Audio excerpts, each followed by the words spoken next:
حول ولا قوة إلا بالله العلي العظيم.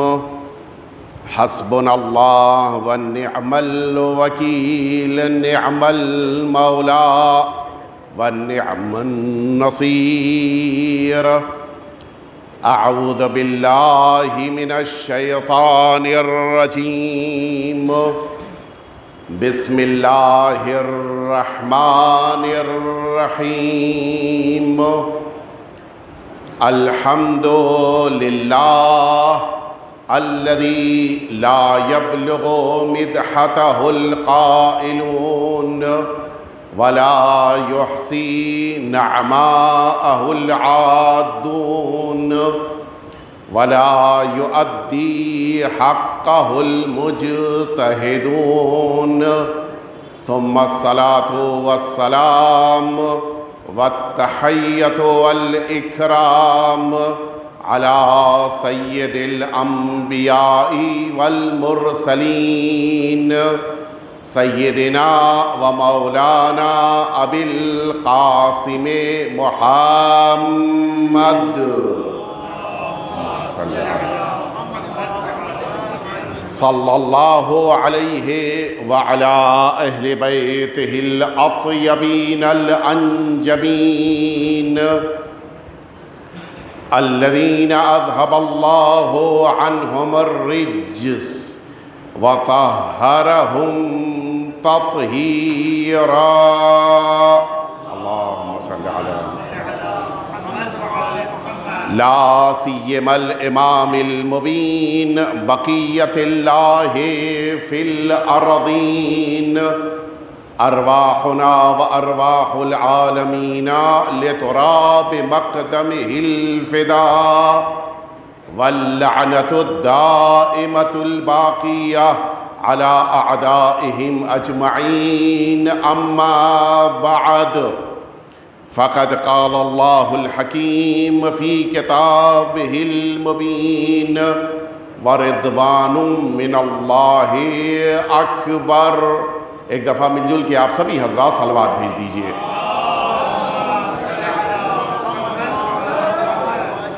عزیزان محترم، ایک روایت کی بنا پر آج کی یہ شب اور آنے والا کل کا دن وہ غمناک اور المناک تاریخ ہے کہ جس تاریخ میں ہمارے اور آپ کے 8ویں امام علی رضا علیہ السلام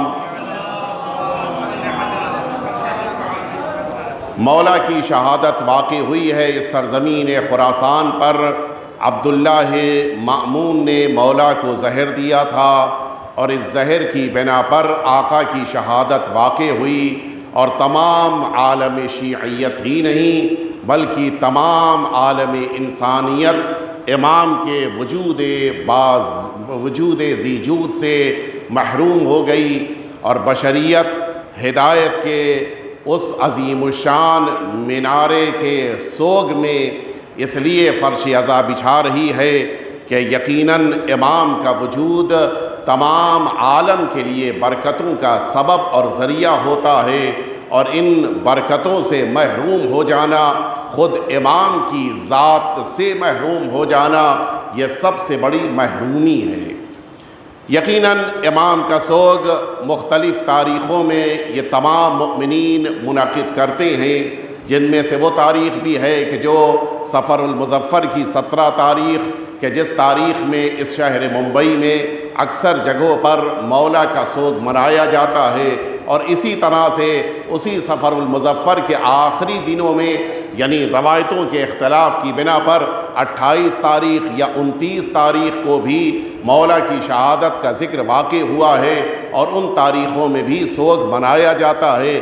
حتیٰ مشہد مقدس میں ان تاریخوں میں نہ جانے کتنے علاقوں سے، دور دراز علاقوں سے مؤمنین جمع ہوتے ہیں اور مولا کا پرسہ اہل بیت اطہار کی بارگاہ میں پیش کرتے ہیں. لیکن چونکہ یہ تاریخ بھی بہت سارے ارباب مقاتل نے لکھا ہے اور تاریخ میں اس تاریخ کا بھی ذکر وارد ہوا ہے، لہٰذا اس تاریخ میں بھی سوگ منانا اور مولا کے لیے فرش عزا بچھانا ہماری اس مودت اور محبت کی دلیل ہے کہ جسے اللہ نے ہم سبھی پر فرض قرار دیا ہے۔ ہمارے آقا اور مولا آپ جانتے ہیں کہ اللہ رب العزت نے آپ کو رسالت مآب کا 8واں جانشین قرار دیا، اور اس اعتبار سے کہ آپ پیغمبر اسلام کے 8ویں جانشین ہیں، آپ کی بڑی عظمت اور آپ کی بڑی رفعت ہے۔ آپ کی معرفت کو حاصل کرنا ہم سبھی کی ذمہ داریوں میں ہے۔ آپ کی جو مماثلتیں، جو شباہتیں بیان کی گئی ہیں، میں چاہتا ہوں کہ چند باتیں اس سے متعلق آپ کے سامنے عرض کروں، چونکہ معمولاً یہ باتیں کم ذہنوں تک پہنچتی ہیں اور کم تذکرہ ہوتا ہے، لہٰذا میں چاہوں گا کہ آج کی اس مجلس میں ان شباہتوں کا تذکرہ کروں کہ جن شباہتوں پر ہمارے معرفت کی عمارت قائم ہے۔ آقا اور مولا کو جو شباہتیں اللہ نے دی ہیں، ان شباہتوں میں سب سے پہلی شباہت حضور ختمی مرتبہ حضرت محمد مصطفیٰ۔ اب چونکہ برادران نماز پڑھ چکے ہیں، لہٰذا جو مجلس میں شریک ہیں وہ تھوڑا تھوڑا آگے آ جائیں تاکہ بہتر طریقے سے اپنی بات بیان کی جا سکے۔ تھوڑا تھوڑا آپ حضرات جو مجلس میں شریک ہیں وہ آگے کی طرف سمٹ آئیے تاکہ زیادہ اچھے طریقے سے اپنی بات عرض کی۔ آپ حضرات بھی آگے آئیے، آپ حضرات کی عمر ابھی دیوار سے ٹیک لگانے والی نہیں ہے، آئیے آگے تشریف لے آئیے، تھوڑا تھوڑا آپ حضرات آگے آ جائیے تاکہ بہتر طریقے سے آئیے، آپ بھی آگے آ جائیے۔ آئے وہ افراد کے جو ظاہر ہے کہ ہمارا ایک کلچر تھا، میں نے پہلے بھی عرض کیا تھا کہ ہم لوگ خود کو ممبروں سے قریب رکھتے تھے، اور نتیجہ یہ تھا کہ باتیں جلدی سمجھ میں آتی تھیں اور ان باتوں کو بیان کرنے میں بھی زیادہ زحمت نہیں ہوتی تھی۔ لیکن اب ایک کلچر یہ کورونا کے بعد سے ڈیولپ ہوا ہے کہ جس میں ہم نے ممبروں سے فاصلہ اختیار کر لیا ہے، لیکن الحمدللہ نہ کورونا کے زمانے میں ممبر کبھی بیماریاں دیتا تھا، نہ کورونا کے بعد کبھی یہ ممبر بیماریاں پھیلائے گا۔ ممبر سے قریب ہوتے جائیے گا تو بیماریاں دور ہوتی جائیں گی۔ ایک دفعہ مل جل کے صلوات بھیج دیں آپ حضرات۔ میں یہ عرض کر رہا تھا کہ اللہ رب العزت نے امام کو شباہتیں عطا کی ہیں سرکار رسالت مآب سے، سرکار امیر المؤمنین سے اور جناب سید عالمیان سے، اور یہ شباہتیں بڑی اہم ہیں جن پر ہمیں توجہ دینی چاہیے۔ جیسا کہ میں نے عرض کیا کہ ان شباہتوں کا تذکرہ کم ہوتا ہے، لہٰذا آپ توجہ سے سنیں کہ کتنی شباہت اللہ نے امام کو ان ہستیوں سے، ان شخصیتوں سے دی۔ البتہ بعد کے پنجتن پاک میں 2 معصوموں سے بھی شباہت ہے، لیکن چونکہ ہمارے پاس اتنی تفصیلی گفتگو کا موقع نہیں ہے، لہٰذا ان شباہتوں سے صرف نظر کرتے ہوئے پنجتن پاک میں 3 معصوم سے جو شباہت اللہ نے 8ویں امام کو دی ہے اسے میں آپ کی خدمت میں عرض کرنا چاہتا ہوں۔ سب سے پہلے جو شباہت سرکار امیر المؤمنین سے اللہ نے دی ہے وہ میں پیش کرنا چاہتا ہوں۔ آپ کو اللہ نے جو نام نامی دیا وہ نام سرکار امیر المؤمنین کا نام ہے۔ یہ بہت بڑی بات ہے۔ اللہ نے امیر المؤمنین کے نام کو اتنی اہمیت دی کہ آپ کا نام ہمارے 4تھے امام کا نام بھی ہے اور آپ کا نام ہمارے 8ویں امام کا بھی نام ہے۔ یہ ایک انفرادیت ہے سرکار امیر المؤمنین کے نام نامی کی کہ اللہ نے ائمہ اطہار میں یہ 2 معصومین کے نام کو بھی امیر المؤمنین کے نام پہ قرار دیا ہے۔ آئیے میں آپ کو لے کے چلوں، یہ تو نام کی گفتگو ہوئی، لیکن ایک اہم پہلو جو آپ کی ذات گرامی سے ہے کہ اللہ نے آپ کا جو لقب قرار دیا ہے وہ لقب ہے رضا۔ البتہ ہم لوگ کبھی کبھی گفتگو میں رضا بھی کہتے ہیں، لیکن در واقع جو لفظ ہے وہ رضا ہے۔ امام کا ایک یہ لقب رضا ہے، اور اس کی اہمیت کیا ہے اور اس سے شباہت کیا ہے آپ کی خدمت میں عرض کروں کہ دنیا میں جتنی بھی عبادتیں انجام دی جا رہی ہیں ان ساری عبادتوں کی بنیاد یہی ہے کہ ہمیں اللہ کی رضا مل جائے، اللہ کی رضایت ہمیں حاصل ہو جائے۔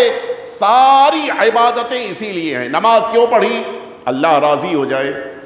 ماہ مبارک رمضان میں روزہ کیوں رکھا؟ اللہ راضی ہو جائے۔ مومنین اکرام اس وقت حج پہ جا رہے ہیں، کیوں جا رہے ہیں؟ اللہ راضی ہو جائے۔ میدان جہاد میں قدم رکھا، کیوں رکھا؟ اللہ راضی ہو جائے۔ یہ تمام عبادتیں جب انسان بجا لاتا ہے، مقصد صرف ایک ہوتا ہے کہ یہ اللہ راضی ہو جائے۔ لیکن اللہ کتنا راضی ہوتا ہے؟ ہم نے نمازیں پڑھی، اللہ راضی ہوگا، کتنا راضی ہوگا؟ اللہ کی بارگاہ میں ہم نے روزے رکھے، اللہ راضی لیکن کتنا راضی ہوگا؟ حج پہ گئے، حج قبول ہو گیا، لیکن کتنا راضی ہوگا؟ قرآن مجید اعلان کر رہا ہے وَالرِّضْوَانُ مِنَ اللَّهِ اکبر۔ یہ عربک گرامر کے حساب سے بڑا قیمتی جملہ ہے اور اس میں بڑی تفصیلی گفتگو ہے، مجھے اس گفتگو میں نہیں جانا ہے۔ یہ نکرہ ابتدا میں آیا ہے کہ جو معرفہ کی طرف اضافہ کیا گیا ہے، جو تفصیلی گفتگو ہے، جو ترجمہ ہوتا ہے وہ اس گرامر کی بنا پر ترجمے پہ مکمل اثر پڑتا ہے، اور اسی لیے میں کہتا ہوں قرآن مجید کا ترجمہ دیکھ کر کوئی عالم نہیں بنتا ہے۔ بہت سے افراد ہیں کہ جو اردو کتابیں پڑھ کر اردو زبان کے بہت سے احادیث کے ترجمے کو پڑھ کر خود کو مجتہد سمجھتے ہیں۔ یہ بہت بڑا مسئلہ ہے۔ شریعت کے مسائل کو اردو زبان کے سمجھنے کی بنا پر حل نہیں کیا جا سکتا، اور یہی ایک خاص اثر پڑتا ہے تفسیر کی دنیا میں۔ جب انسان تفسیر کی دنیا میں گرامر نہ جانتا ہو تو پھر وہ ترجمہ صحیح طور پہ نہیں کر سکتا۔ یہ جو یہاں پر رضوان من اللہ آیا ہے، یہ اس کے ترجمے میں یہ ضرور لکھا جائے گا کہ اللہ کی تھوڑی سی رضایت، جس کو آپ لکھنؤ کی زبان میں کہتے ہیں ذری سی رضایت، ذرا چھوٹی سی، یہ جو ذری سی رضایت ہے ذات پروردگار کی، یہی بندے کو ملے گی۔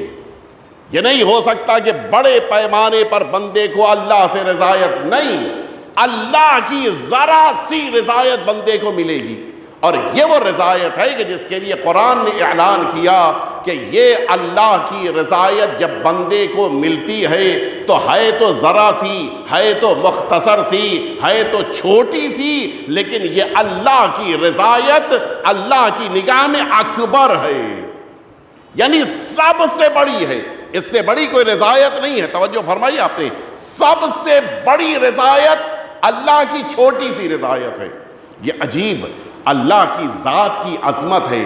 جب ذات بڑی ہوتی ہے تو اس کی بارگاہ سے ذرا سا بھی مل جائے تو یہ بہت بڑا ہے، اور اکبر تو آپ سے بہتر کون سمجھ سکتا ہے؟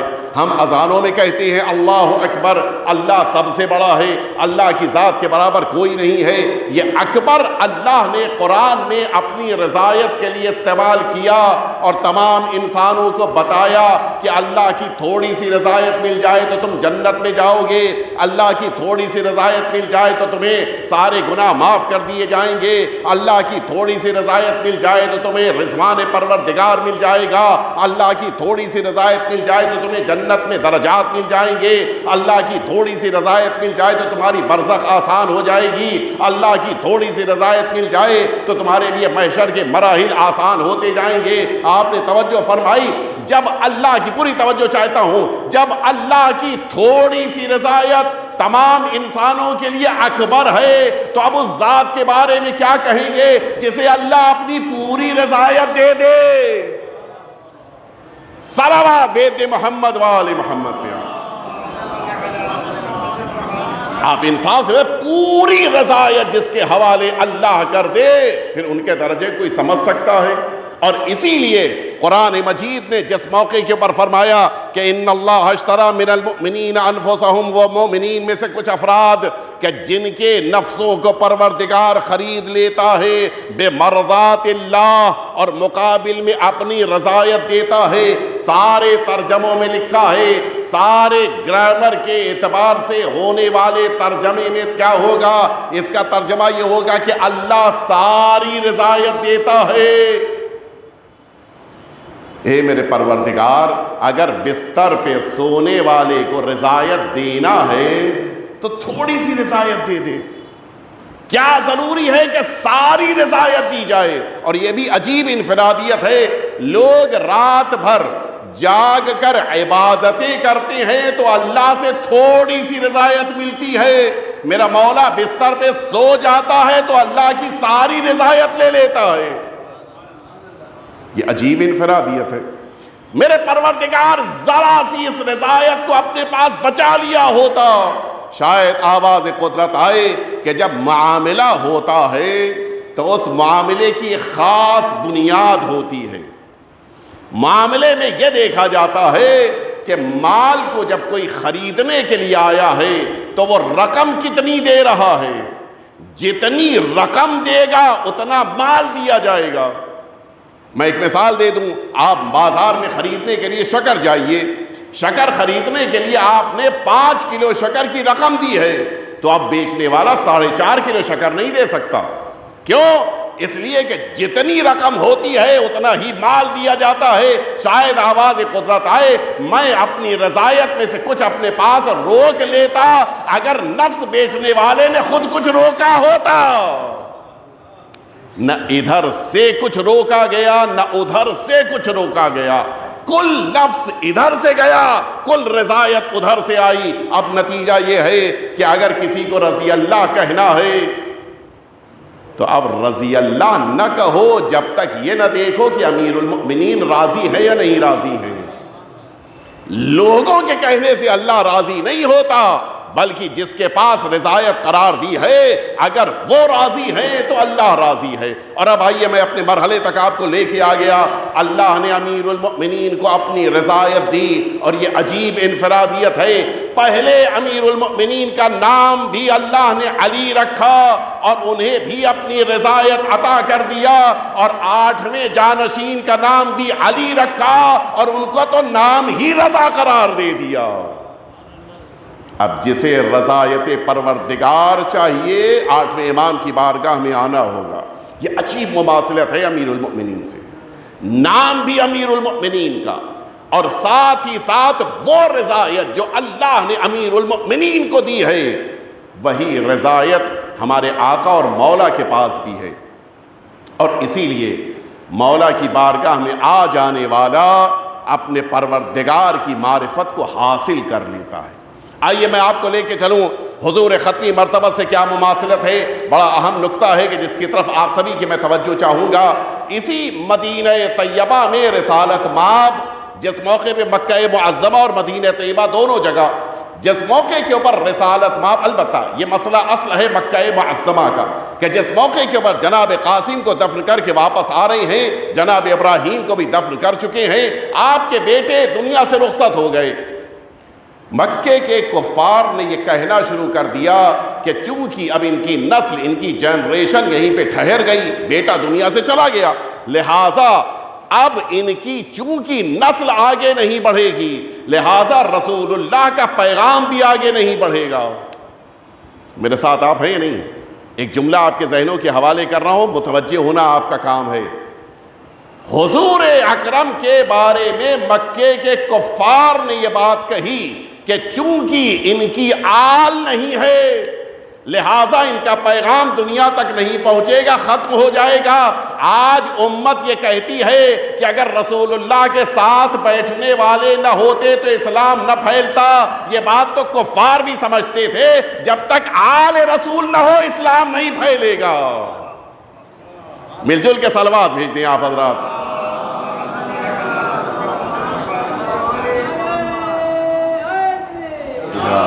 اور اب آپ توجہ فرمائے، اللہ نے اپنے پیغمبر سے یہ فرمایا کہ تم کو ان سب نے معاذ اللہ ابتر کہا ہے، نسل پیغمبر نہیں ٹھہرے گی۔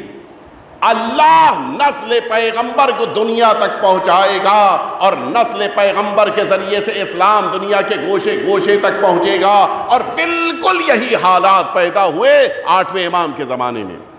شباہت ملاحظہ فرمائیں، 8ویں امام کی عمر مبارک 40 سال سے زیادہ ہو چکی ہے، اور آپ کے بیت الشرف میں ابھی وہ بیٹا نہیں آیا ہے کہ جو آپ کا وارث بنے، پیغمبر کا نواں جانشین بنے، اور جن کے بارے میں یہ کہا جائے کہ پھر یہ سلسلہ امامت کی نوی کڑی ہے، ابھی وہ امام دنیا میں نہیں آئے، 40 سال سے زیادہ عمر ہو گئی۔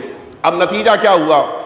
وہ فرقہ کہ جو 8ویں امام کو امام نہیں مانتا تھا، وہ مذاق اڑا رہا تھا۔ یہ واقفیہ فرقہ کہ جو 7ویں امام پہ ٹھہر گئے تھے، مذاق، دیکھا یہ امام نہیں ہے، ان کے وہاں وارث نہیں ہے۔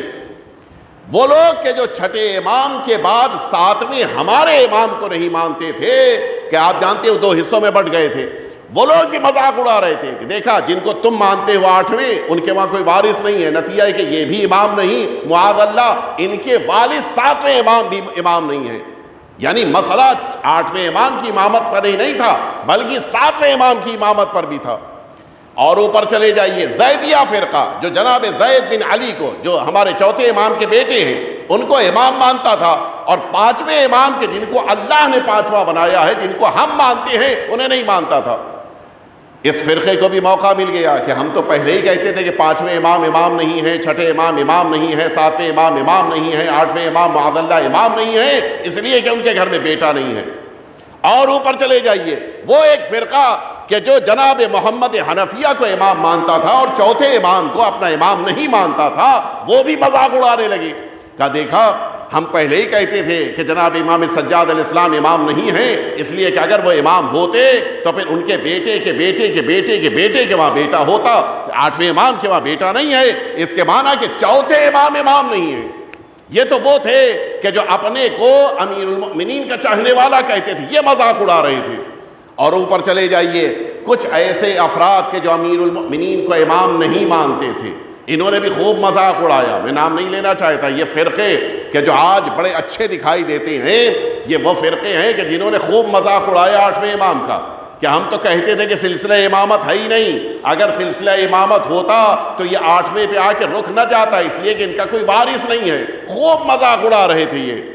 اور اسی کے ساتھ ساتھ مدینہ طیبہ میں موجود وہ افراد کہ جو اللہ کو تو مانتے تھے، رسول اللہ کو نہیں مانتے تھے، بہت سے یہودی تھے، بہت سے عیسائی تھے، یہ اللہ کو مانتے تھے لیکن رسول اللہ کو نہیں مانتے تھے، وہ خوب مذاق اڑا۔ دیکھا یہ کہتے تھے کہ رسول اللہ کا جانشین، آج جانشین کے وہاں کوئی اولاد نہیں ہے، اس کے معنی کہ نہ رسول رسول ہیں نہ جانشین جانشین ہیں۔ مسئلہ یہاں تک آ گیا تھا۔ اور سنیں گے آپ، اسی مکہ معظمہ اور مدینہ منورہ میں موجود وہ افراد کے جو ابھی تک اللہ کو نہیں مانتے تھے، ان سب نے بھی 8ویں امام کو جب دیکھا کہ ان کے گھر میں اولاد نہیں آئی ہے، خوب مذاق اڑایا۔ نتیجہ کیا ہوا؟ توحید کے منکر 8ویں امام کے مقابل آ گئے۔ نتیجہ کیا ہوا؟ رسول اللہ کو نہ ماننے والے 8ویں امام کے مقابل آ گئے۔ نتیجہ کیا ہوا؟ امیر المؤمنین کو نہ ماننے والے 8ویں امام کے مقابل آ گئے۔ نتیجہ کیا ہوا؟ جناب امام سجاد کو نہ ماننے والے، یہ امام ابو حنیفہ، امام ماننے والے ان افراد کو جو محمد بن حنفیہ کو مانتے تھے، وہ سامنے آ گئے۔ اس طرح سے یہ پورا ایک بہت بڑا گروہ تھا کہ جو 8ویں امام کے سامنے ہے، اور وہ سب یہ کہہ رہے تھے کہ معاذ اللہ یہ ابتر ہیں۔ توجہ فرمائی آپ نے، 8ویں امام پر وہی الزام جو کل مکہ معظمہ میں رسول اللہ پہ لگایا تھا، لیکن نگاہ پروردگار دیکھ رہی تھی، نہ نسل پیغمبر کو کفار کے کہنے کے باوجود اللہ نے روکا، نہ ان نام نہاد مسلمانوں کے اعتراض کے باوجود نسل امام رضا کو اللہ نے روکا، بلکہ یہ امت کو پیغام دیا، تم نے لاکھ چاہا لیکن ہم نے نسل پیغمبر کو دنیا تک پہنچایا، اور دشمن نے لاکھ مذاق اڑایا لیکن 8ویں امام کی نسل کو دنیا تک پہنچایا۔ اور اسی لیے اگر آپ توجہ فرمائیں، آج دنیا میں سب سے زیادہ رضوی سادات ہیں، سب سے زیادہ وہ ہیں جو 8ویں امام کی اولاد ہیں۔ وجہ کیا ہے؟ دشمن چاہتا تھا نسل پیغمبر ٹھہر جائے، اللہ نے قیامت تک بچا کے رکھا ہے۔ دنیا نے چاہا کہ 8ویں امام کی نسل سامنے نہ آئے، آج دنیا کے گوشے گوشے میں پائی جاتی ہے۔ ایک دفعہ مل جل کے صلوات بھیج دیں آپ۔ نہ نسل پیغمبر کو روک سکے، نہ نسل امام رضا علیہ السلام کو روک سکے۔ اور آج اسی لیے آپ اگر غور فرمائیں، البتہ ایک جملہ بیچ میں کہتا چلوں کہ 8ویں امام کے ایک ہی بیٹے ہیں کہ جن کو جو ہمارے 9ویں امام ہیں، اور اس بنا پر جتنے بھی سادات رضوی ہیں وہ سادات تقوی بھی ہیں، یہ تو ذہن میں رہے۔ چونکہ 8ویں امام کے بعد 9ویں امام کی تمنا تھی کہ جتنے بھی اولاد ہیں، جتنی بھی اولاد ہیں، سب کو 8ویں امام سے منسوب کیا جائے۔ اس بنا پر یہ سب ابن الرضا کہلائے۔ اس زمانے میں رضوی نے ابن الرضا کہا جاتا تھا، اور اسی لیے یہ سمانہ میں آپ نے دیکھا ہوگا جو قبر منکشف ہوئی تھی آج سے تقریباً 9-10 سال پہلے، اس قبر پہ بھی ابن الرضا لکھا تھا۔ ابن الرضا سے مراد یہی ہے کہ وہ سادات کے جو 8ویں امام کے بعد دنیا میں آئے ہیں، ان سب کو ابن الرضا کہا گیا ہے۔ یہ ایک ٹائٹل تھا جو حتیٰ 8ویں امام کے بعد بقیہ اماموں کے لیے بھی استعمال ہوا ہے، یہاں تک کہ 10ویں امام کے لیے بھی ابن الرضا آیا ہے، 11ویں امام کے لیے بھی ابن الرضا آیا ہے۔ اللہ نے یہ انتظام کیا۔ لوگ سوچ رہے تھے کہ نسل پیغمبر ٹھہر جائے گی، اللہ نے قیامت تک کا انتظام کیا۔ لوگ سمجھ رہے تھے کہ نسل امامت ٹھہر جائے گی، اللہ نے قیامت تک کا انتظام کیا ہے۔ دشمنوں کے چاہنے کے باوجود نہ نسل رسالت رکی ہے، نہ نسل امامت رکی ہے۔ آج دنیا میں موجود یہ شباہت ہے حضور اکرم سے، اور اسی بنا پہ آپ غور کریں۔ ایک تیسری شباہت کے جو میں عرض کرنا چاہ رہا ہوں، جس پر میں تھوڑی سی آپ کی توجہ چاہوں گا، اللہ کے رسول سے جو احادیث وارد ہوئی ہیں 8ویں جانشین کے لیے، وہ بڑی مختلف ہیں، بالکل منفرد ہیں۔ میں عرض کروں آپ کی خدمت میں، یہی ہمارے اور آپ کے 8ویں امام امام علی رضا علیہ السلام، حضور اکرم نے اپنے اصحاب کے درمیان یہ فرمایا کہ ستدفن بضعۃ منی بخراسان، یہی جملہ ہے۔ ایک حدیث بڑی مشہور ہے کہ جو تقریباً ہماری امت کے بچے بچے کو یاد ہے۔ حضور اکرم نے اپنی بیٹی کے لیے جملہ فرمایا کہ فاطمہ تو بضعۃ منی، فاطمہ میرا ٹکڑا ہے۔ یہ حدیث سب کے ذہن میں ہے۔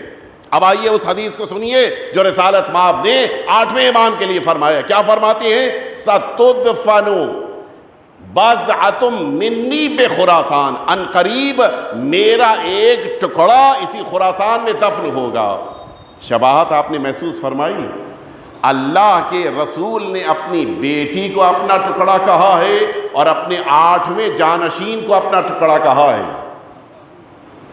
اور اسی بنا پر امام کی بارگاہ میں آ کر زیارت کرنے پر چونکہ شباہت پنجتن پاک سے ہے، لہٰذا جو ثواب وارد ہوا ہے وہ 8ویں امام کی زیارت کا ثواب، قبر پیغمبر کی زیارت کا ثواب ہے، قبر امیر المؤمنین کی زیارت کا ثواب ہے، جناب سیدہ کی زیارت کا ثواب ہے، پنجتن پاک کی زیارت کا ثواب ہے۔ یہ عجیب اللہ کا انتظام ہے، زیارت ایک امام کی کرو گے ثواب پنجتن پاک کی زیارت کا مل جائے گا۔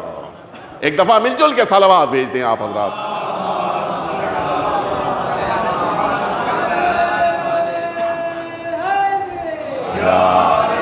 فرمایا ستدفن بضعۃ منی بخراسان، میرا ایک ٹکڑا ہے جو اس خراسان میں دفن کیا جائے گا۔ ایک دفعہ صلوات بھیج دیں آپ حضرات۔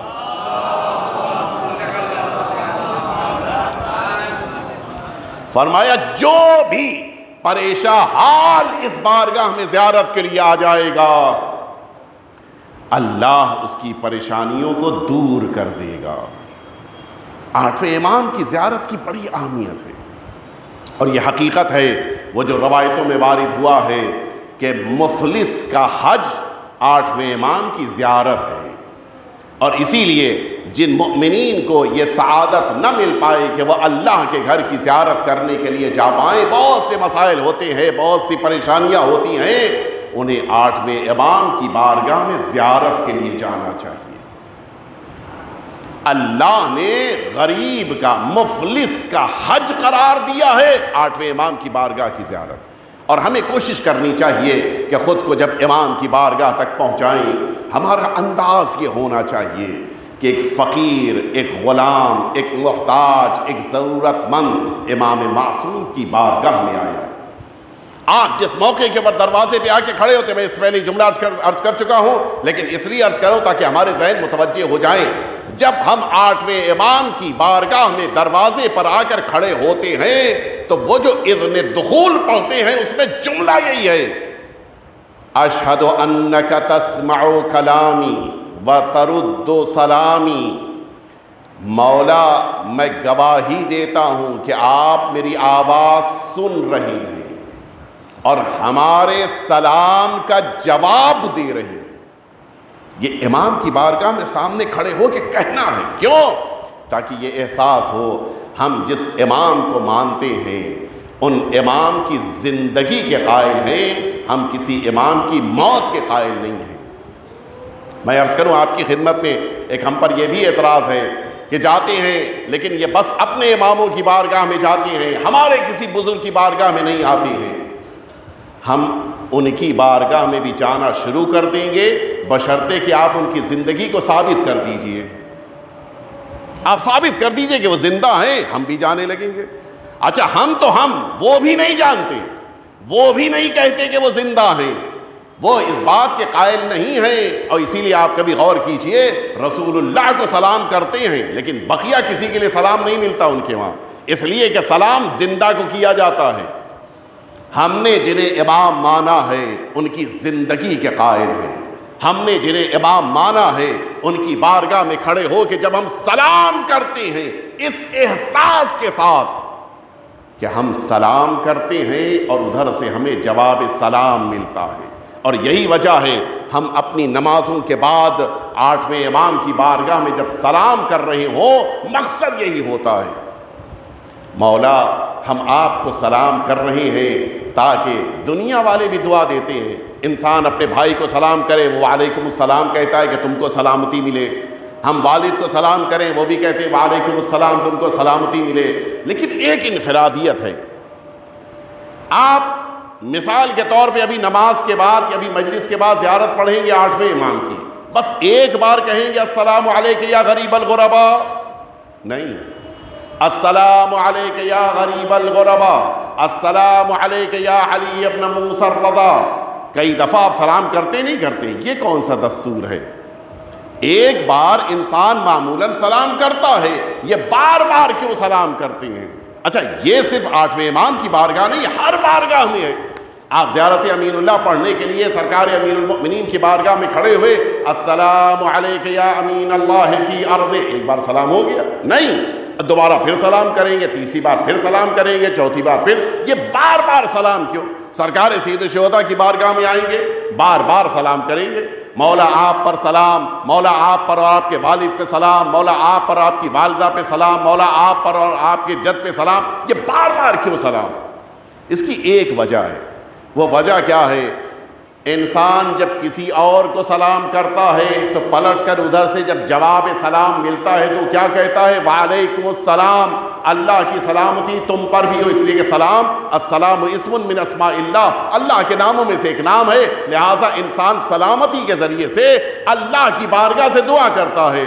یہ تو عام انسانوں کی بارگاہ میں ہے، لیکن جب امام معصوم کی بارگاہ میں کھڑا ہوتا ہے تو بار بار سلام کرتا ہے۔ وجہ صرف ایک بیان کی ہے علماء نے، وجہ یہ ہے کہ جتنی بار انسان معصوم کو سلام کرے گا اتنی بار امام کی طرف سے سلامتی کا جواب ملے گا۔ ہمیں دنیا میں کچھ نہیں چاہیے ہے، امام معصوم سے سلامتی کی دعا مل جائے، یہ سب سے بڑی فضیلت ہے۔ ایک دفعہ مل جل کے صلوات بھیج دیں آپ۔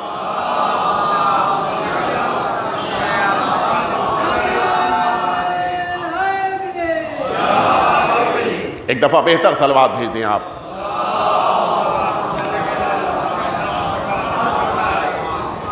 اللہ نے اس روئے زمین پر 8ویں حجت، 8واں نمائندہ ہمارے امام کو قرار دیا ہے۔ میں نے اپنی بات کو مکمل کر دیا، بس آخری پڑاؤ میں ایک واقعہ اور اس کے بعد اپنی گفتگو کو مصائب کی طرف لے کر جاؤں گا۔ حقیقت یہ ہے کہ 8ویں امام کی بارگاہ میں دعائیں قبول ہوتی ہیں، مانگنے والا چاہیے، ادھر سے عطا میں کمی نہیں ہے، ہم نے کس طرح سے مانگا یہ اہمیت رکھتا ہے۔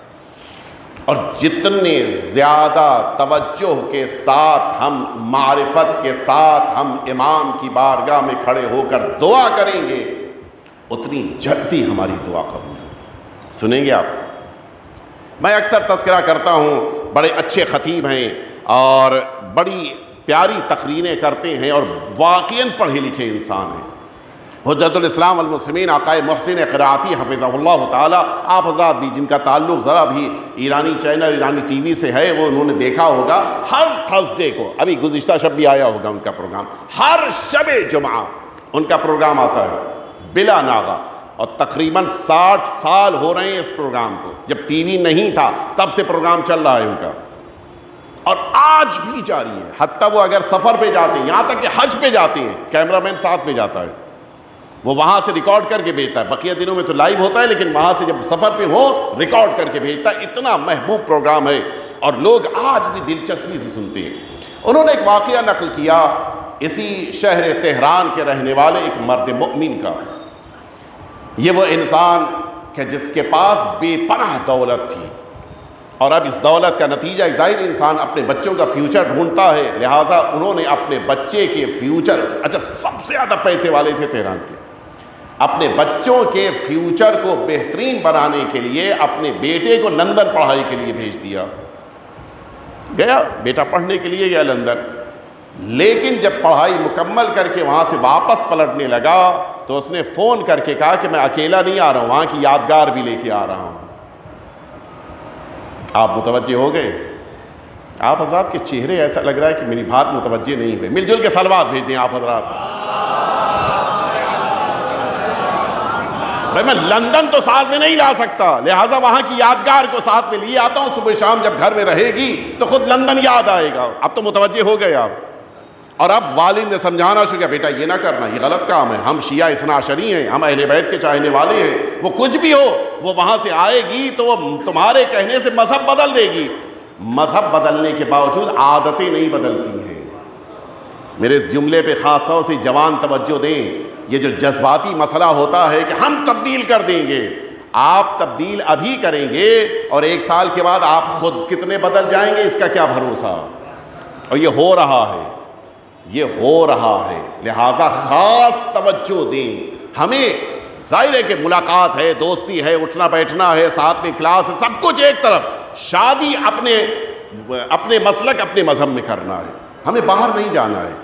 اس لیے کہ جب انسان شادی کر لیتا ہے تو محبتوں کی بنا پہ مذہب تو تبدیل کر لیتا ہے، لیکن جو بچپن سے راہ و روش ہے، بچپن سے طریقہ کار ہے، اس کو نہیں بدلا جا سکتا۔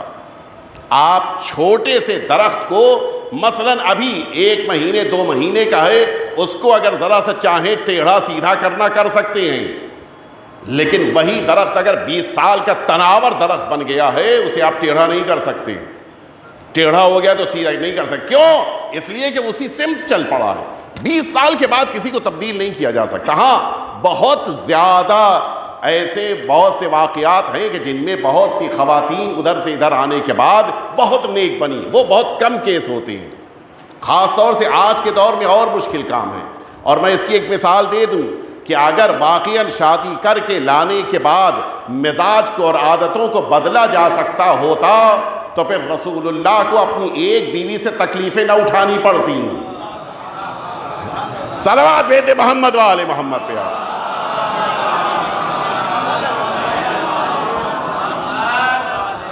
عادت تو نہیں جائے گی نا، جو اماں ابا سے سیکھ کے آئی ہیں وہی رسول اللہ کے ساتھ کر رہی ہیں، تو اس کو تو نہیں بدلا جا سکتا، لہٰذا پوری توجہ۔ اب آپ نے بہت سمجھایا، میں ایک بات عرض کرنا چاہتا تھا، وقت میرے پاس نہیں، عرض کیے ہی دیتا ہوں۔ ایک ملک کی بات میں عرض کروں، ہندوستان کی نہیں۔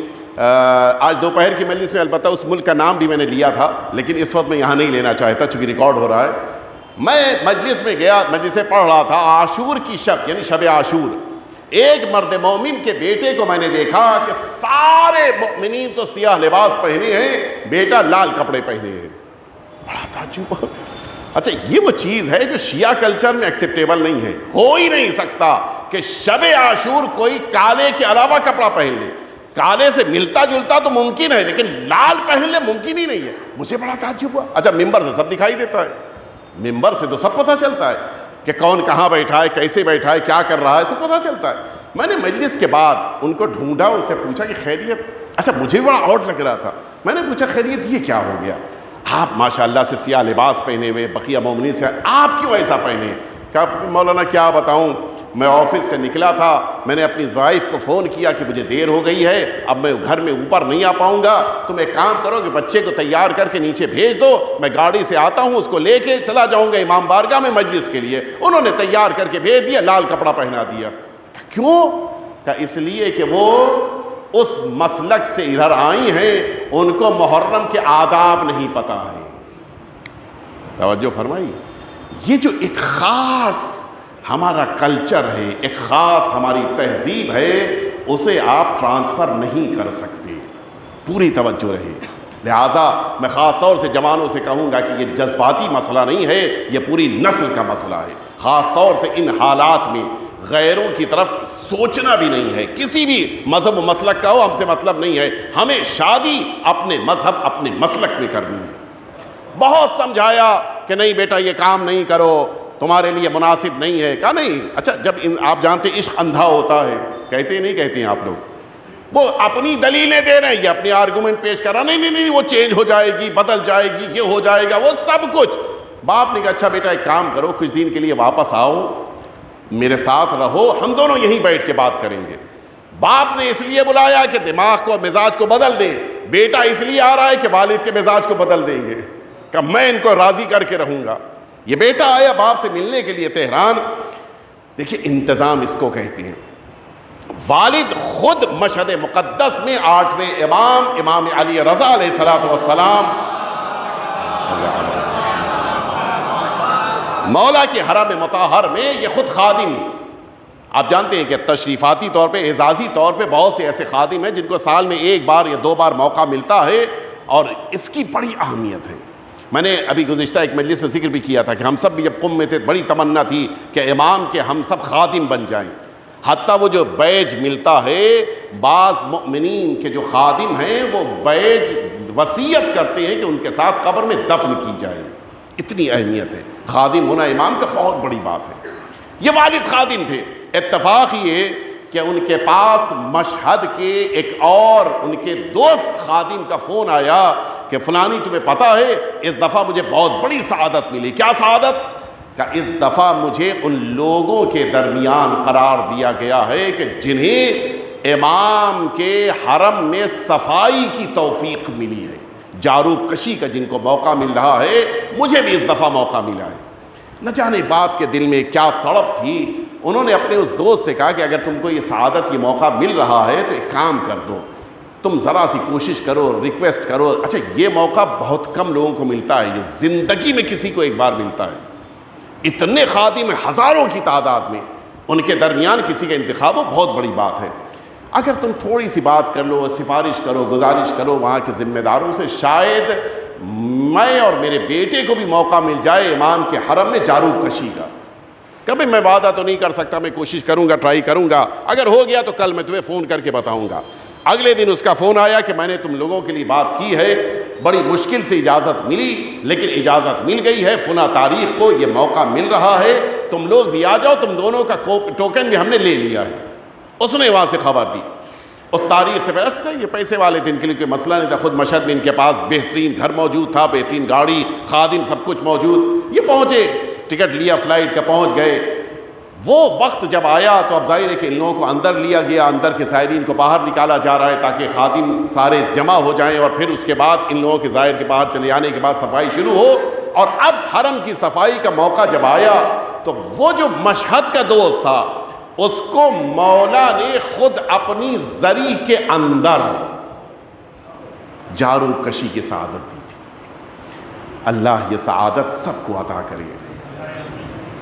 اندر وہ چلے گئے اور یہ باہر کے حصے میں یہ باپ بیٹے صفائی کر رہے ہیں۔ مولا جب جس کے دل کو بدلنا چاہے، بیٹا کہتا ہے یہ آگے بڑھا، اور وہ جو والد کے دوست اندر زری کے صفائی کر رہے تھے ان سے کہا کہ آپ ایک کام کر دیے، التماس کر رہا ہوں کہ جو مولا کی قبر مبارک کے اوپر خاک ہے، اس خاک کو جمع کر کے کچھ مجھے دے دیجئے، میں تبرک کے لیے اپنے پاس رکھنا چاہتا ہوں، شاید ہو سکتا ہے کہ مجھے ایران بھی چھوڑنا پڑ جائے، میرے ساتھ رہے گا، مجھے اطمینان رہے گا۔ انہوں نے ظاہر ہے کہ حرم کی جو جالی ہے زری کی وہ اتنی زیادہ چوڑی نہیں ہے کہ انسان مٹھی کو اندر یا باہر نکال سکے، انہوں نے خاک تو جمع کر لی لیکن اب یہ ممکن نہیں تھا کہ مٹھی کے ذریعے سے دیں۔ انہوں نے تلاش کیا، وہیں پر ان کو ایک کاغذ دکھا اور اس کاغذ کے اوپر انہوں نے خاک کو لپیٹ دیا اور لپیٹ کر اس بیٹے کے حوالے کیا کہ یہ تمہارے لیے تبرک کی خاک ہے۔ اس بیٹے نے اپنی جیب میں رکھ لیا، بہت اہم خاک تھی، اس کو چوما، تبرک کے طور پہ جیب میں رکھا اور بات ختم ہو گئی۔ ان دونوں نے باپ بیٹے نے بھی اس جاروب کشی میں شرکت کی، صفائی کی، اس کے بعد وقت ختم ہوا، یہ لوگ باہر نکلے اور اس کے بعد پھر زیارت کرنے آئے اور واپس تہران، شام کی فلائٹ سے تہران پہنچے۔ تہران پہنچنے کے بعد رات کا وقت جب آیا تو بیٹا اپنے والد کے روم میں کمرے میں آیا اور کہتا ہے مجھے مشہد جانا ہے۔ خیریت؟ ابھی آئے، 2 گھنٹہ پہلے آئے؟ کہ نہیں مجھے مشہد جانا ہے۔ کیا ہو گیا؟ خیریت؟ تو کہا نہیں مجھے مشہد جانا ہے، کچھ بھی ہو مجھے مشہد جانا ہے۔ اچھا بیٹے نے جب اصرار کیا، باپ نے سوچا کہ چلو ٹھیک ہے، بیٹا تو اب باہر جانے والا ہے، چلو ایک بار اور زیارت صحیح۔ اگلے دن صبح میں یہ لوگ چلے آئے مشہد میں، اپنے ولا میں آئے، وہاں سے یہ لوگ نکلے۔ وہاں کے پورا ایک سسٹم ہے، وہ افراد کے جو واقف ہیں جانتے ہیں کہ وہاں کے میونسپلٹی میں باقاعدہ سب کا ریکارڈ ہوتا ہے کہ کون کہاں کس محلے میں کس نام کا انسان رہتا ہے، یہ پورا ریکارڈ البتہ ہمارے وہاں بھی ہے لیکن اتنے ہائی لیول پہ نہیں ہے، سارا ریکارڈ موجود ہوتا ہے۔ یہ بیٹا اس میونسپلٹی کے آفس میں گیا اور جانے کے بعد اس نے نام بتایا کہ یہ نام ہے اور یہ باپ کا نام ہے، یہ نام ڈھونڈ کے بتاؤ کہ کہاں پہ رہتے ہیں۔ پتہ یہ چلا کہ یہ باپ بیٹی ہیں جو اسی مشہد کے ایک خاص محلے میں جو سلم ایریا ہے اس ایریا میں رہتے ہیں۔ اور باپ کیا کرتا ہے آپ سنیں گے، باپ اسی میونسپلٹی میں روڈ کے اوپر جھاڑو دیتا تھا۔ ملاحظہ فرما رہے کہاں وہ ملینر تہران کا اور کہاں یہ مشہد کا وہ سویپر کے جو روڈ کے اوپر جھاڑو دیتا ہے، اتنے لو کلاس کا۔ یہ لوگ پہنچے تلاش کرتے ہوئے اس کے گھر کے دروازے پہ۔ اچھا گاڑی اتنی قیمتی تھی کہ اس کا خود بیان اس انسان کا کہ میں تو یہ سمجھا کہ لگتا ہے کہ فلم انڈسٹری والے، ظاہر فلم انڈسٹری وہاں پہ بھی ہے، وہ جائز فلمیں بناتے، میں سمجھا کہ فلم انڈسٹری والے آئے ہیں اور کچھ فلم بنانا چاہتے ہیں اور ہمارے گھر کو بھی اس میں انہوں نے شامل کیا ہے۔ دروازے پہ آئے، پوچھا خیریت کیا ہوا، کہ بھئی میں تم سے ملنے آیا ہوں تہران سے، لے کے اندر پہنچے۔ اچھا باپ کو بھی کچھ سمجھ میں نہیں آ رہا ہے کہ بات کیا ہے۔ بیٹا باپ کے ساتھ گھر میں اندر آیا اور آنے کے بعد اس باپ سے کہتا ہے جو میزبان تھے کہ مجھے اس بچی سے ملنا ہے، میں اس لیے آپ کے پاس آیا ہوں۔ کہیں تو میری بیٹی ہے، تم کیوں ملنا چاہتے ہو؟ کہ بس ملا دیجئے آپ مجھے۔ اچھا ایرانی کلچر میں اتنا کوئی مسئلہ نہیں ہے، وہ اپنے شرعی حجاب کے ساتھ آئی ملنے کے لیے۔ جیسے ہی لڑکے نے اسے دیکھا اپنے باپ سے کہتا ہے کہ میں اسی بچی سے شادی کروں گا۔ کہاں لندن اور کہاں مشہد کا سلم ایریا، ایک نگر پالیکا میں کام کرنے والے کی لڑکی سے شادی کرنا۔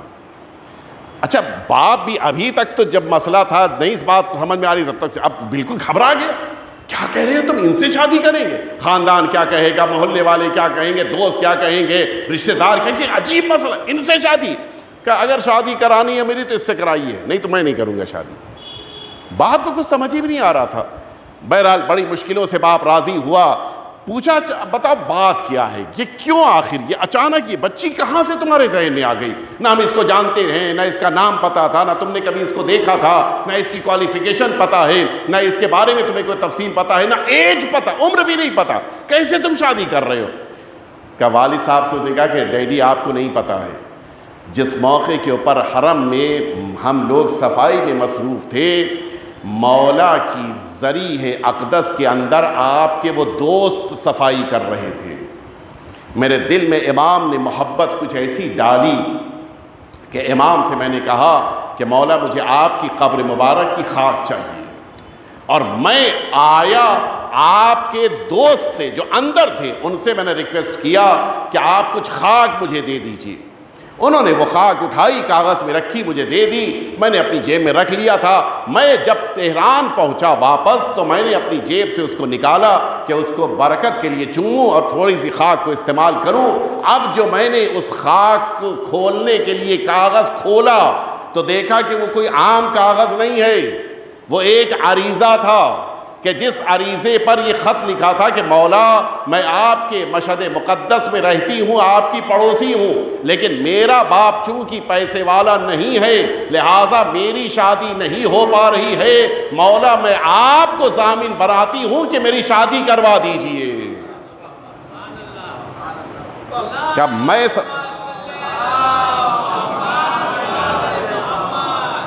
سمجھ گیا کہ میرے مولا کی طرف سے اشارہ نہیں بلکہ حکم ہے کہ میں اس بچی سے شادی کروں۔ اب باپ نے کہا کہ بیٹا تمہیں نہیں پتا ہے، میں جتنی دیر حرم میں صفائی کر رہا تھا بار بار زری کی طرف دیکھ کے میں مولا سے کہہ رہا تھا کہ مولا میں اپنے بیٹے کو لے کے آپ کے پاس آیا ہوں، مولا میرے بیٹے کو اس کا مستقبل سنوار دیجئے گا، اس کی نسل کو سنوار دیجئے گا، مولا ایسے گھرانے میں شادی کر دیجئے گا کہ وہ خاندانی شیعہ ہو تاکہ میرے نسل میری جنریشن محفوظ رہ جائے۔ مولا آپ کا شکریہ کہ آپ نے نہ صرف یہ کہ اس گھرانے کو نئی زندگی، ظاہر ہے کہ غریب گھرانہ تھا، نہ صرف یہ کہ اس گھرانے کو زندگی دے دی ہے بلکہ اپنی عنایتوں سے میری نسل کو بھی محفوظ کر لیا ہے۔ ایک دفعہ مل جل کے صلوات بھیج دیں آپ حضرات۔ حقیقت یہ ہے کہ امام کی بارگاہ میں دل بدل جاتے ہیں، مانگنے والا چاہیے۔ بہت سے افراد لوگوں کے بارے میں شکوہ کرتے ہیں، اولاد نافرمان ہو گئی ہے، اولاد شکوے کرتی ہے کہ باپ ظلم کر رہا ہے معاذ اللہ، بھائی بھائی کی شکایت کر رہا ہے کہ بھائی ناانصافی کر رہا ہے، شوہر زوجہ کے اختلافات کے دل سخت ہو گئے ہیں۔ ساری سختیاں ایک طرف، اگر امام کی بارگاہ میں خلوص دل کے ساتھ دعا کی جائے تو جو امام پتھر کو بدل سکتے ہیں وہ دلوں کو بھی بدل سکتے ہیں۔ مانگنے والا چاہیے۔ آئیں امام کی بارگاہ میں چلیں، اسی امام کی بارگاہ میں جن کی بارگاہ کی زیارت کی تمنا آج کی شب آپ سب کر رہے ہیں۔ کاش ہمیں 8ویں امام کی بارگاہ کی زیارت مل جائے، وہ امام کہ جو دلوں کو بدل دیتی ہیں، وہ امام کہ جو مزاج بدل دیتی ہیں، وہ امام جو دعاؤں کو قبول کر لیتے ہیں۔ آج اسی امام کی شب شہادت ہے، آج اسی امام کو الوداع کہنا ہے، آج انہی کی بارگاہ میں پہنچ کر یہ جملہ کہنا ہے کہ مولا کل ہم خراسان میں نہیں تھے کہ آپ کے دفن میں شریک ہوتے، لیکن مولا ہم آپ کی قبر مبارک پہ آئے ہیں تاکہ آپ کا پرسہ آپ کی جدہ ماجدہ کی خدمت میں پیش کریں۔ آئیے چلیں، دلوں کو لے کے چلیں سیدہ کی بارگاہ میں۔ سیدہ آپ کی بارگاہ میں پرسہ ہے، آپ کے گھر کا ایک اور چراغ گل ہو گیا، آپ کے گھر کا ایک اور روشن ستارہ ڈوب گیا، آپ کا ایک اور سورج ڈوب گیا۔ وہ امام رضا کہ جو اسی مشہد مقدس میں تاریخ کہتی ہے کہ آپ نے ابا سلط سے کہا، اے ابا سلط میں عبداللہ مامون کے پاس جا رہا ہوں، اب میں یہ اپنے سر کے جب واپس آؤں تو اگر یہ ابا میرے سر کے اوپر ہو تو پھر اس موقع پہ مجھ سے گفتگو نہ کرنا، سمجھ جانا کہ میرا وقت قریب آ چکا ہے، اس لیے کہ عبداللہ مامون مجھے زہر دے گا۔ ابا سلط کا بیان کہ جب امام واپس پلٹے تو انداز یہ تھا کہ یہ ابا امام کے سر کے اوپر تھی۔ میری ہمت نہیں ہوئی کہ کچھ آگے بڑھ کے امام سے کہوں۔ مولا گھر میں داخل ہوئے، ابا سلط کہتے ہیں کہ میں نے گھر کا دروازہ بند کر دیا، میں گوشے میں جا کے بیٹھ کے گریہ کرنے لگا کہ اتنے رؤوف امام ہم سے جدا ہو جائیں گے، اتنا چاہنے والا امام دنیا سے چلا جائے گا۔ اور ابا سلط کا جملہ میں یہ سوچ کے رو رہا تھا کہ میرا امام پردیس میں ہے، اس پردیس میں کون آئے گا امام کو غسل دینے کے لیے، کون آئے گا امام کی نماز جنازہ پڑھنے کے لیے، کون آئے گا امام کو دفن کرنے کے لیے، اس لیے کہ بیٹا یہاں پہ نہیں ہے۔ ابا سلط کا بیان، اچانک میرے امام کے حجرے سے آوازوں کو سنا، میں دوڑتا ہوا امام کے حجرے کی طرف چلا کہ شاید امام مجھ سے کچھ کہنا چاہتے ہو، لیکن عجیب منظر دیکھا۔ میں نے دیکھا کہ امام تشریف فرما ہے، امام بستر پہ لیٹے ہیں، بغل میں ایک بیٹا 8 سال کا بیٹا موجود ہے۔ امام نہ جانے کیا گفتگو کر رہے تھے، بیٹا بھی رو رہا تھا، بابا بھی گریہ کر رہے تھے۔ میں نے آگے بڑھ کے کہا کہ مولا میں نے گھر میں کسی کو آنے نہیں دیا ہے۔ امام نے فرمایا اے ابا سلط گھبراؤ نہیں، یہ میرا بیٹا جواد ہے جو مجھے دفن کرنے کے لیے مدینے سے آیا ہے، میرے سرہانے بیٹھا ہے تاکہ آخری لمحات میں اپنے بابا کا سہارا بن سکے۔ ہاں عزاداروں یہ جملہ سن لیا، ہر باپ چاہتا ہے کہ بیٹا اس کے سرہانے موجود ہو، ہر بابا چاہتا ہے کہ بیٹے سے کچھ وصیتیں کرے، لیکن ہائے رے کربلا، میدان کربلا میں حسین، خیمے میں سید سجاد، نہ سید سجاد پہنچ سکتے ہیں، نہ جانے کیا موقع ہے، لیکن سنو عزادارو، شہادت کے بعد سید سجاد چاہتے بھی ہیں کہ بابا تک پہنچ جائیں، لیکن عجیب عجیب عالم ہے، ہاتھوں میں ہتھکڑیاں، پیروں میں بیڑیاں، کمر میں لنگر، گلے میں خاردار توق، سید سجاد آگے بھی نہیں بڑھ سکتے ہیں، ہاں بہن تو موجود ہے لیکن عالم یہ ہے ہاتھ پسے گردن بدھے ہیں، بیٹی موجود ہے لیکن سر پہ ردا بھی نہیں ہے کہ بابا کو کفن دے سکے۔ عزاداروں سنو گے، امام حسین کا جسم اطہر میدان کربلا میں ہے، اچانک میدان کربلا میں آواز گونجی گھوڑوں کی نال بندی کی جائے۔ سن سکو گے عزاداروں؟ بس یہ جملہ سننا تھا۔ بنی اسد والے آئے، حبیب کا جنازہ لے کے چلے گئے، ہمیں برداشت نہیں ہے کہ حبیب کا جنازہ اس طرح سے پامال کیا جائے، اور کے قبیلے والے آئے، اور کا جنازہ چلا گیا، زہیر کے قبیلے والے آئے، زہیر کا جنازہ چلا گیا، ہاں ایک ایک کر کے سب کے جنازے جاتے رہے، لیکن رسول کے نوازے کا جنازہ کوئی نہ تھا جو آگے بڑھ کے کہتا یہ میرے رسول کا بیٹا حسین۔ ہاں بس ایک چاہنے والی بہن تھی جو گھوڑوں کے سموں سے لپٹ کے آواز دے رہی تھی یہ میرا مہجا یا حسین، اس کے جسم پہ گھوڑوں کو نہ دوڑا۔